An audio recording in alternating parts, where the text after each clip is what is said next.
Bismillahirrahmanirrahim. Assalamu alaikum wa rahmatullahi wa barakatuh. Très chers frères et sœurs, adorateurs d'Allah, aujourd'hui, 16e jour du mois de Ramadan, nous allons aborder un thème spécial. Birrul Walidayni, l'obéissance au père et mère.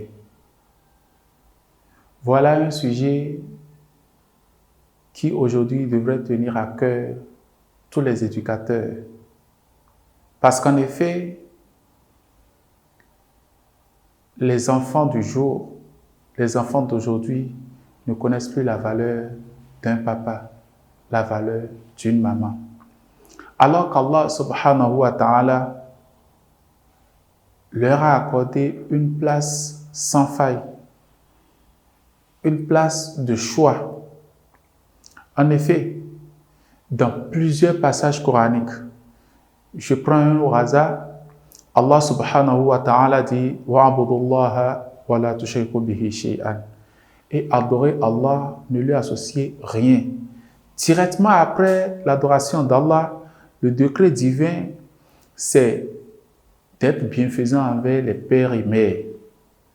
Il dit « Wabil walidayni ihsana » et envers papa et maman, être bienfaisant. Allah subhanahu wa ta'ala dit dans un autre passage où il explique beaucoup plus en disant wa qada rabbuka alla ta'budu illa iyyah. Ton Seigneur a décrété, ton Seigneur a donné un ordre à ce que tu n'adores rien si ce n'est lui, Allah subhanahu wa ta'ala. Directement après ce qui vient wa bil walidayni ihsana, envers père et mère, que tu sois bienfaisant. C'est directement ça qui vient. Pour montrer que Allah subhanahu wa ta'ala place le droit du père et de la mère directement après le sien. Allah dit Imma yablughanna 'indaka al-kibar ahaduhuma aw kilahuma.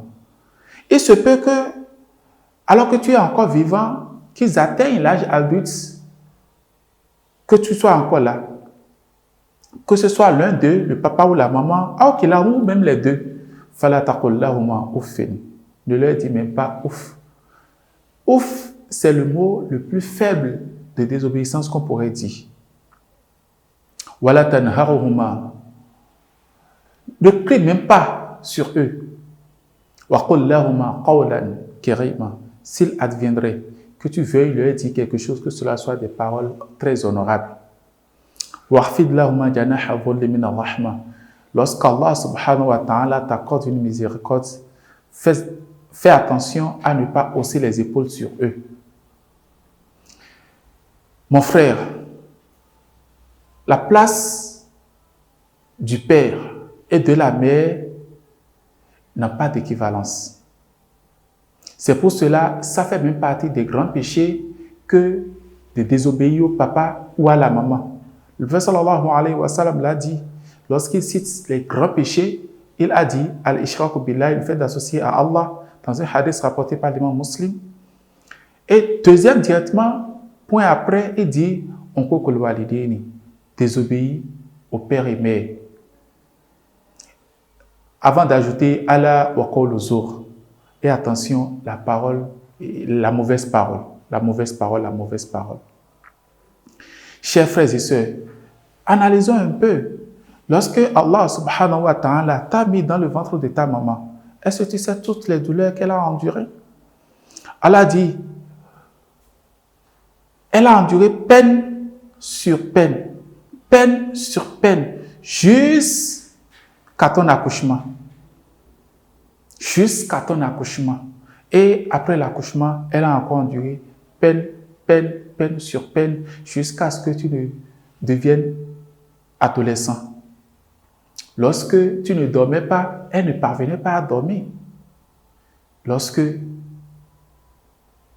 tu n'étais pas en joie, elle était triste. Elle pouvait rester affamée uniquement pour que tu puisses manger. Elle pouvait rabaisser sa dignité afin de te satisfaire.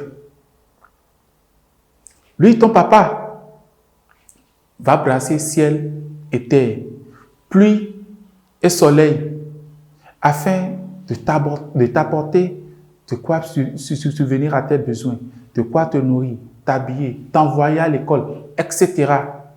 Un jour, Abdullah, fils de Omar, qu'Allah subhanahu wa ta'ala les agrée tous deux, a vu un homme qui prit sa mère en train de faire la tawaf autour de la Kaaba. Lorsque il eut fini, Abdullah l'interpella pour dire: celle que tu as pris sur ton dos pour faire la circumambulation autour de la Kaaba, qui est-ce? Il dit: c'est ma mère. Il dit: Allahu Akbar, ah, tu as été bienfaisant. Alors au monsieur de dire: je l'ai porté ainsi de la maison jusqu'au pèlerinage et j'ai fait les rites de pèlerinage avec. Et à lui de poser la question: ai-je maintenant remboursé les souffrances de ma mère qu'elle a endurées sur moi? Abdullah, fils de Omar, lui dit: même pas un seul cri, même pas un seul cri qu'elle a poussé le jour de ton accouchement. L'accouchement, c'est la période la plus dure que peut traverser une femme. Si ce n'était pas qu'elles oubliaient après un accouchement, c'est sûr qu'elle ne voudrait plus jamais tomber enceinte. Et toutes les peines qu'elle a endurées par la suite, toutes les peines que le père a endurées. Mon frère, ma soeur, Allah subhanahu wa ta'ala dit: Ridallahi fi ridal walidaini. Tu aspires à l'agrément d'Allah, c'est dans l'agrément de tes parents. C'est ce qu'Allah dit. Tant que tes parents ne sont pas contents de toi, Allah ne l'est pas de toi. Tant que tes parents ne t'agréent pas, Allah subhanahu wa ta'ala n'est pas content, ne t'agrée pas. Et quelles que soient les œuvres que tu fais, Allah ne les accepte pas.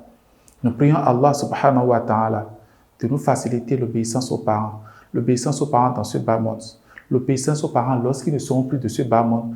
Qu'Allah subhanahu wa ta'ala daigne nous les faciliter. C'est lui seul qui peut nous rendre la tâche facile.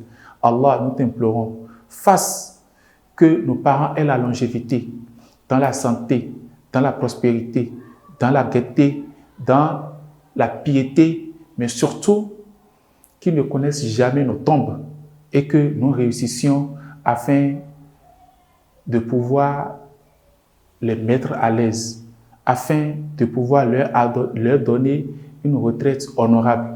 Wassalamu alaikum wa rahmatullahi wa barakatuhu. N'oubliez pas d'aimer notre chaîne afin de continuer par nous suivre.